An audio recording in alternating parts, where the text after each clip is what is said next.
Hello and welcome to WePC. My name is Jay, and in today's video I'm going to be reviewing the Acer Predator XB273U.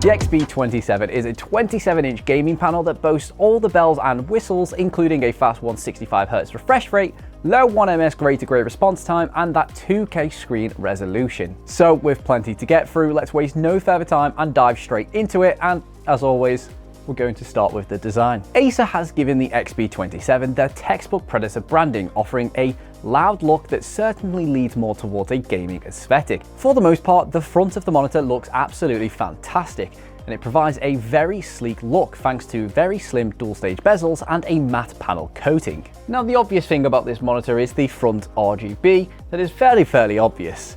We have seen this in numerous monitors before, like the Samsung G7, but I can't remember a single time where I was like, yeah, that looks nice. The colours are vibrant and the monitor has a whole bunch of effects that can be applied, but I'll be perfectly honest with you, it's extremely distracting. If you're trying to play Counter-Strike or a competitive game on there, it's just too much going on. I can't look at what's going on without looking at all the colours, so bear that in mind. Acer has utilised a tripod style stand that is metal by design, and it's finished with a plastic cover that offers both cable management and a headphone stand at the rear. The gunmetal grey colour theme works nicely with the rest of the monitor's dark colour scheme, and it's nowhere near as aggressive as the XB25 3Q. The Predator logo is also proudly displayed on the bottom bezel, and moving to the rear, there isn't a lot to discuss from a design standpoint.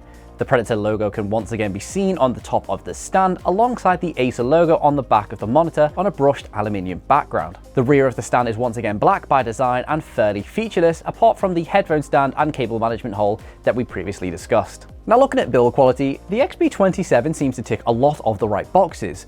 That said, there are some obvious flaws too. Now, on a positive note, the monitor generally feels pretty well made and pretty solid.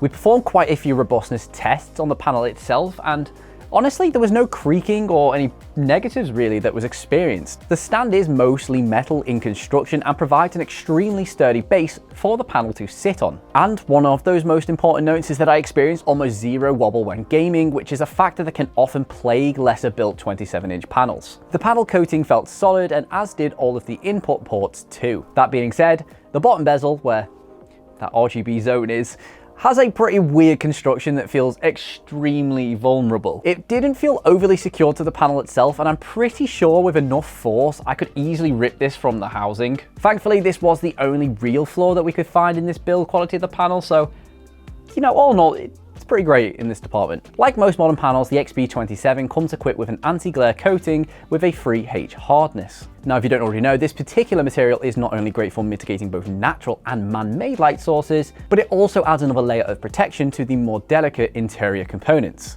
As we said earlier, the bezels on this monitor are dual stage and extremely slim by design. The top and side bezels offer a zero frame look that is a huge positive to this monitor's design. I'm a big fan of zero frame designs. The top and side bezels measure in at a mere 7mm, whilst the bottom bezel is 25mm by comparison. For those that need stand versatility, the Predator XB27 comes equipped with height, tilt, swivel and pivot functionality, the latter of which is great for individuals that like to swap out input cables fairly regularly. The XB27 comes equipped with an array of input options, including 3 display ports, audio inputs and several USB ports as well. Most of the inputs, as usual, can be found at the rear of the panel and need to be inserted in a vertical fashion. However, on the left-hand side of the monitor lies 2 additional USB inputs, one of which actually has the capacity for fast charging of devices, so that's a big plus for me. I've got an iPhone, it takes forever to charge that. The OSD on the XB27 is extremely intuitive to use, and it offers a clean design that is in no way confusing. Users have all the usual adjustment options within the OSD, including color, picture, and gaming features. And those gaming features include adaptive sync, overdrive, VRB, and ultra-low latency settings, allowing you to fine-tune your gaming experience to your exact requirements. The OSD, thank God, is controlled by a 5-directional joystick, and that's found at the bottom right hand corner of the monitor. If you're a fan of the channel, you'll know I like a joystick. If you don't have a joystick, I hate your monitor. And above this, users will also find 4 quick control buttons that can be used to change luminance, input, signal, or power. Okay, now before we get into what it's like to game on this thing, please note that Charlie, our monitor specialist, has done a whole bunch of color accuracy, picture quality, and color gamut testing. So, how was it, Charlie? Great panel, thumbs up. The results of those tests can be found on our full review article, and that will be in the description down below. Now, before we started to game, we enabled the maximum refresh rate of 165Hz in the GPU control panel. We also enabled adaptive sync with overdrive set to normal and ultra low latency set to on. I started off by playing some CSGO, which is of course a fast-paced shooter that challenges your monitor's pixel response time and refresh rate. The last monitor that we tested was the XB273U, a 1080p variant in this lineup, so it's going to be interesting to see how the two compare. The first thing I noticed upon loading Counter-Strike was the drop in frame rate when compared to the XB273U. The 1440p screen resolution this monitor offers does add a severe performance penalty to your rig, so just keep that in mind if you are considering this as your next panel. Luckily, however, CSGO is a very, very well optimized game that did allow me to get 165 frames per second, matching the monitor's refresh rate. General gameplay felt incredibly smooth, with little to no perceived blur during the most intense battle scenarios, thanks to the quick pixel response time and low input lag. The XB273U allowed you to really focus on the game with much more clarity, giving me a physical advantage over the competition. That is if you turn the RGB off the front of your monitor, otherwise your room is just going to be like a Tiesto gig at Ibiza. I then decided to fire up some more immersive based single player titles just to see how less responsive reliant titles would fare. So I did test out Shadow of the Tomb Raider, and long story short, it looked absolutely superb.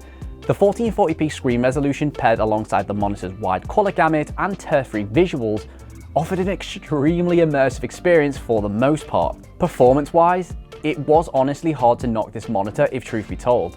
I turned HDR on to see what kind of benefits games would experience, but the VESA HDR 400 certification didn't really offer that much. I didn't really experience too much ghosting throughout my time gaming on this monitor, nor did I experience any screen tearing, and that is thanks to the VRR support. Ultimately, the jump from 144Hz to 165Hz when comparing the XB253U to the XB273U is far from huge.